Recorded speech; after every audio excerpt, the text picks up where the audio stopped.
பீகுரு சொந்தங்களுக்கு வணக்கம். இன்னைக்கு நேர்காணல நம்மளோட எதிர்ப்பவர் அரசியல் விமர்சகர் திரு கார்த்திக் என் சுவாமி அவர்கள். வணக்கம். வணக்கம்.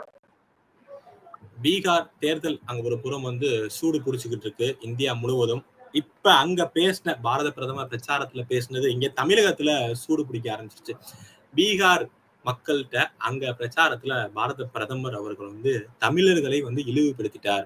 அவர் பொதுவானவர், ஒரு பிரதமரா இப்படி செய்யலாமா அப்படின்னு சொல்லிட்டு இங்க இருக்க தமிழகத்தோட முதல்வர் அவர்கள் கண்டனம் தெரிவிச்சிருக்காரு. எப்படி என்ன சொல்லிட்டாரு பாரத பிரதமர் அவர்கள்? ஏன் இவர் கண்டனம் தெரிவிச்சிருக்காரு? என்ன தவறு? இல்ல, இந்த விஷயம் நம்ம எப்படி பார்க்கணும்னா, இது வழக்கமான ஒரு திராவிட இன்டர்பிரேஷன் அப்படிதான் பார்க்கணும். ஏன்னா பிரதமர் அவர்கள் பீகார் தேர்தல்ல போய் பிரச்சாரம் பேசுறாரு. அங்க என்ன சொல்றாரு? அந்த ஊர் மக்களுடைய லோக்கல் பிரச்சனைகளை பேசுறாரு. உங்களை மற்றவர்கள் எவ்வளவு இழிவாக பேசுகிறார்கள் பாருங்க. இந்த இண்டி கூட்டணி, INDI கூட்டணி, அந்த கூட்டணியில் உள்ள கட்சிகள் உங்களை எவ்வளவு மட்டமாக பேசுகிறார்கள். உங்கள் வாழ்க்கை தரம் உயரணும். மீண்டும் இப்ப நிதிஷ்குமார் அவர்கள் பண்ணிட்டு இருக்காங்க. அதை இந்த கூட்டணியில சிறப்பா என்ன வருது, நீங்க இதுக்கு வாக்களிக்கணும். பஞ்சாப் முதல்வர் எல்லாம் சொன்னதெல்லாம் மேற்கோள் காட்டினாரு. அந்த மாதிரி பஞ்சாப் முதல்வர் இங்க உள்ளே வரக்கூடாது அந்த மாதிரி. அதுதான், அதாவது அடிப்படையா அவர் சொல்றது, பிகாரிகளான உங்களை எவ்வளவு கேவலம் இந்த இந்தி கூட்டணி அரசு மட்டுமே, வேற யாரும் பேசுறது இல்ல. அதான் சொல்ல வரேன், இந்த இந்தி கூட்டணியில் உள்ள கட்சிகள் மட்டும்தான் உங்களை கேவலப்படுத்துகின்றனர். அப்போ உங்களுடைய இங்க இருக்கக்கூடிய இந்த இந்தி தலைவர்கள் எல்லாம் கேளுங்க, பேசாம இருந்தாங்க. அப்பதான் அவர் சொல்றாரு, பஞ்சாப்ல ஒருத்தர் பேசுறாரு உள்ளுக்குள்ளேயே விட மாட்டேங்கும் போது, நாட்டிலேயே மிக உயர்ந்த கட்சியாக சொல்லப்படக்கூடிய, பேசப்படக்கூடிய, விளம்பரப்படுத்தப்படக்கூடிய கட்சியான ஒரு கட்சியோட பெரிய தலைவர் உட்காந்து கை தட்டுறாங்க அந்த அம்மா அப்படின்னு கேட்கிறாரு. அவரு பிரியங்கா காந்தி தான் சொல்றாரு நினைக்கிறேன். ஏன்னா மேபி எனக்கு ஹிந்தி தெரியாது, ஏன்னா நம்ம ஊர்ல டிஷர்ட்லாம் வேற வித்தாங்க, அப்படி சொல்லிடலாம் இல்லையா டக்குன்னு. ஆனா உண்மை என்னன்னா, அவர் பஞ்சாப்ல அவர் பேசும்போது அவங்க அங்க இருந்தாங்க, கை தட்டி எல்லாம் ரசிச்சாங்க.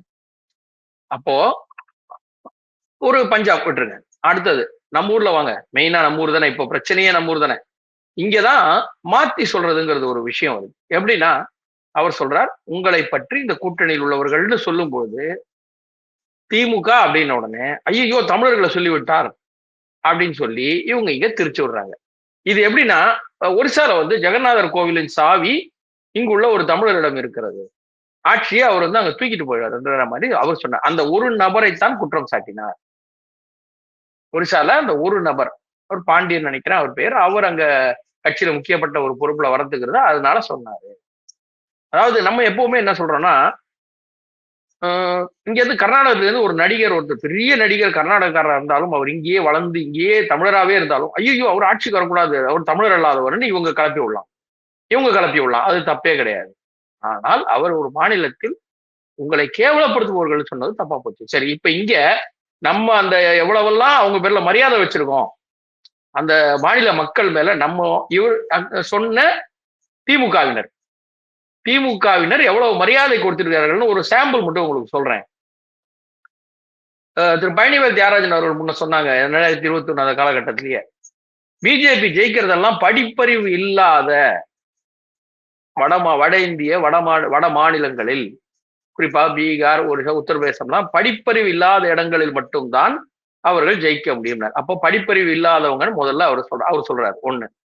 சரி, திரு இவர் இளங்கோவன் அவர்கள் என்ன சொல்றாரு, Hindi will reduce Tamil to status of Shudras. Sir, Hindi படிக்கிறேங்கிறது வேற சார். அப்ப இந்தி மக்களை நீங்கள் எப்படி சொல்ல வரீங்க? அப்ப ஹிந்தி பேசுற மக்களை நீங்க எப்படி சொல்ல வரீங்க?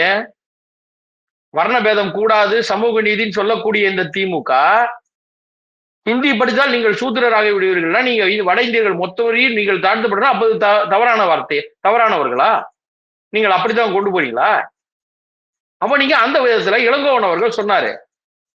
சரி, இவர்கள்லாம் இன்னும் சொல்லணும்னு சொன்னாக்க, சென்ட்ரல் கவர்மெண்ட் வேலைகள் எல்லாம் வட மாநிலத்தவருக்கு கொடுத்துருவாங்க, ஹிந்தி பேசுறவங்களுக்கு கொடுத்துருவாங்க அப்படின்னு சொல்லி இந்திக்காரங்க எடுத்துட்டு போயிடுவாங்க. அதுவே சொல்லணும்னா இந்தி மாநிலத்தில் இந்திக்காரங்க தூக்கிட்டு போயிடுவாங்கன்னு முதல்வர் அவர்கள் சொன்னார். தற்போதைய முதல்வர் அவர்கள் வேலையெல்லாம் கொடுத்துருவாங்கன்னு சொன்னாரு. சரி, இவர் மட்டும்தான் சொல்றாரா இப்படின்னு பாத்தீங்கன்னா, திரு நேரு அவர்கள் பிரச்சாரத்து போது சொன்னது, பிஆர் இஸ் லெஸ் பிரெய்னி, நல்லா புரிஞ்சுங்க. அறிவு குறைவா உள்ளவங்க பிகாரிஸ், வார்த்தையோட சொல்றேன், ஸ்நாச்சிங் அவே ஜாப்ஸ் ஃப்ரம்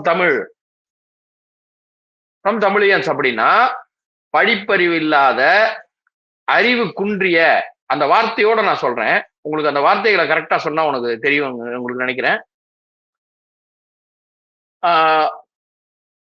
வட இந்தியர்கள் அனைவரும் முட்டாளாகவே இருக்கிறான், அறிவில்லை அப்படின்னு ஆர்.எஸ். பாரதி சொன்னாரு. இவர் என்ன சொன்னாரு? அறிவு குறைந்தவர்கள் நமது வேலையெல்லாம் எடுத்துட்டு போயிடுறாங்க. அதுவும் லல்லு பிரசாத் யாதவ் காலத்துல பிகாரிகளுக்கு அள்ளி கொடுக்கப்பட்டது வேலை. அவனுக்கு தமிழும் தெரியாது, இந்தியும் தெரியாது, அறிவே இல்லை, அவன் வேலை செய்யறான். இது நேரு சொன்னது. சரி, இவங்களெல்லாம் சமூக நீதி, என்ன சுயமரியாதை அப்படிலாம் பேசுறாங்க. ஆமா, அதனாலதான் அப்படி பேசுறாங்க. அதனாலதான் சமூக நீதி பேசுறாங்க. ஒரு சமூகத்துக்கு மட்டும் நீதி பேசுவாங்க இவங்க. ஒரே ஒரு சமூகத்துக்கு மட்டும். சமூகம்னு சொல்றது இவர்கள் ஒரு ஜாதிக்கு மட்டும்தான் இவங்க பேசுவாங்க, மற்றதெல்லாம் பேச மாட்டாங்க. அது நம்ம தனியா பார்ப்போம்.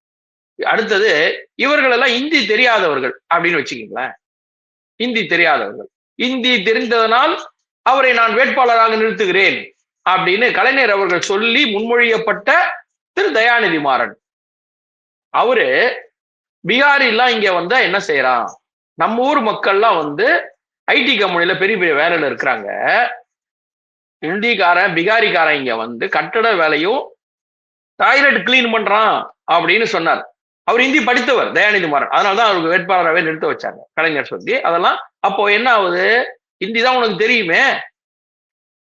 ஓகே, எம்பி செந்தில்குமார் அவர்கள், அவர் பாராளுமன்றத்தில் சொன்னது, பாராளுமன்றத்தில் சொன்னது, பிஜேபி இந்தி பேசக்கூடிய மாநிலங்கள் மட்டும்தான் ஜெயிக்கும்.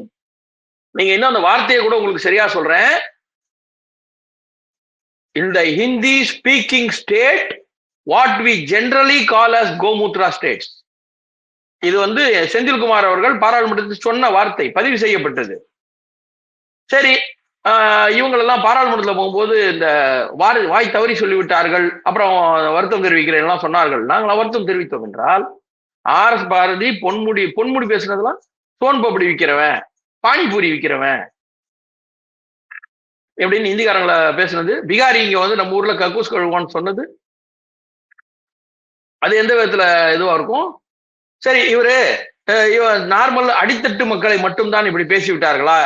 இவர்கள் மற்றவங்க எல்லாம் சொல்ல மாட்டாங்களா இவங்க அப்படிலாம் சொல்றீங்க. இவர் என்ன சொன்னாரு?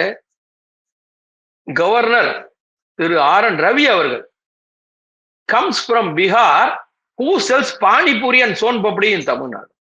அவரு கவர்னரையும் அப்படித்தான் ஒப்பிட்டார். படித்தவர்களாக இருந்தாலும் அவர் சோன் பப்படி விற்கிறாங்கல்ல, அந்த ஊர்ல இருந்து வந்திருக்காருன்னு. அப்போ ஒட்டுமொத்தமாக இவர்கள் பேசியதெல்லாம் எந்த வகையிலும் சரி சார், இவங்க எல்லாம் ஒரு மொழி ரீதியாக, மாநில ரீதியாக எல்லாம் என்னென்ன வேற வேற சந்தர்ப்பங்கள்ல பேசினாங்க எல்லாத்தையுமே சொல்லுங்க சார். ஹெல்த் மினிஸ்டர், அப்போ ஒரு health minister, north Indian students spreading. இதே சனாதன தர்மம் பத்தி இழிவா பேசினப்ப உதயநிதி அவர்களை பிரச்சாரத்துக்கே வராதிங்கன்னு சொல்லிட்டு எம்பில காங்கிரஸ் தலைவரா இருக்கிறவர் சொன்னார், பிரச்சாரம் தயவு செஞ்சு வந்துடாதீங்க அப்படின்னு சொல்லிட்டு. இப்ப இந்த பீகார் மேட்ரு பெரிய இஷ்யூவா இருக்கு. இப்ப இந்த தேர்தல் பரப்புரைக்கோ எதுக்காகவோ கூட்டணி சார்பாக திமுக செல்றதுக்கு வாய்ப்பு இருக்கா? ஏன்னா இப்ப நம்ம பார்த்திருப்போம், இவங்க பேசுனது எல்லாமே அங்க பாஜகவினரும் நேஷனல் மீடியா எல்லாமே பரப்பிக்கிட்டு இருக்காங்க, இவங்க என்ன பேசினாங்க அப்படிங்கிறது. சோ இது திருப்பி அவங்களுக்கு பின்னடைவா இருக்குமா? என்ன, எப்படி சமாளிக்க போறாங்க புள்ளி வைத்த கூட்டணி? கண்டிப்பா அதான் சொல்ல வந்தேன். நீங்க பொறுப்பில் இல்லாதவர்கள் எல்லாம் பேசுனாங்கன்னா, பொறுப்பில் இருந்தவரு வடமாநிலத்தோட கொரோனாவை கொண்டு வந்தாலும் ஹெல்த் மினிஸ்டர் அந்த மா சுப்ரமணியன் பேசுறாரு. அப்போ இது எல்லாமே அங்க தெரியும் மக்களுக்கு, அங்கிட்ட எல்லாருக்குமே சொல்லிக்கிட்டு இருக்கிறாங்க, பேசிக்கிட்டு இருக்கிறாங்க, மக்களுக்கு தெரியுது. நீங்க நல்லா யோசிச்சு பார்க்கணும். முன்ன எல்லாம் போன இதுலதான் முதல்வர், தற்போதைய முதல்வர் அவர்கள் அந்த எங்க கூட்டம் நடந்தாலும் போய் பெங்கால்ல பேசினேன், ஆந்திரால பேசினேன், இதெல்லாம் போய் பேசினாரு. யார் ஜெயிச்சாலும் என்னதான் கூப்பிடுவாங்க, நான் எல்லாம் போயிட்டு இருந்தேன், எல்லா மாநிலத்துக்கும் நான் தான் போறேன்னாரு. இப்ப எந்த ஊருக்கு போனாங்க? இப்ப எந்த ஊருக்கான போய் பேசுறாரா? இந்த சனாதன தர்ம வழக்குக்கு அப்புறம் இவர் எந்த ஊர்லயானு போய் இதே போல நிறைய, நான் சொல்றது ஒரு இடம் கட்சி கூட்டம், அந்த கூட்டணி கூட்டத்துல போய் பேசுறது வேற, அலுவல் ரீதியா அரசாங்கத்துல போய் கூப்பிடுறாங்க சீஃப் கெஸ்டான ஒரு பேசியிருக்காரா? ஏன்னா இவங்களுக்கு அங்க சுத்தமா போயிடுச்சு. ஏன்னா சனாதன தர்மத்தை மதிக்கக்கூடிய மக்கள் இவங்க அங்க ஊருக்குள்ளேயே வராத அப்படின்றாங்க. சரிங்களா? இது எப்படி தெரியுமா? அப்பாரு கிட்ட கப்புற கார சோதனை தொங்குதுன்னு ஒண்ணு சொல்லுவாங்க நம்ம ஊர்ல ஒரு பழமொழி. இவங்க இங்க வந்து கூட்டணி கட்சியோட கொடியை கைட்டிட்டு தான் ஊருக்குள்ளேயே போனோம். கொடியை கைட்டு அப்பதான் ஊருக்குள்ள விடுவேன்னு இவங்க விசிகாவை பண்ணாங்க இல்லையா? இவங்களை அங்க வச்சு செய்யறாங்க. நீ அங்க வந்து வரவே வராத, இந்த திமுக உள்ள கூட்டு வராத, நீ மட்டும் வா அப்படின்னு இந்து கூட்டணிக்கு ஒரு ஃப்ரேம் போட்டாங்க. சரியா?